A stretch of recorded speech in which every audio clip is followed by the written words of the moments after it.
In this video, I'm going to show you how to pay using Gives and Lazada. Now, this is an easy, quick process video. Just head to your account.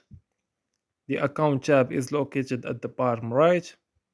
Here you can see your Lazada wallet and other things as well. So just go ahead, access your wallet. Then go ahead, scroll down a bit where you can see the payment option besides transactions history. So just go ahead, press on that. Now you will be redirected to this page. You can see the digital wallet you can use, which is Gcash.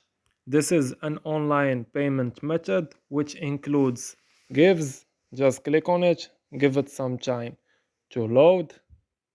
Just hang in there as the progress takes action. Then you can pay with Gives, which is Gcash.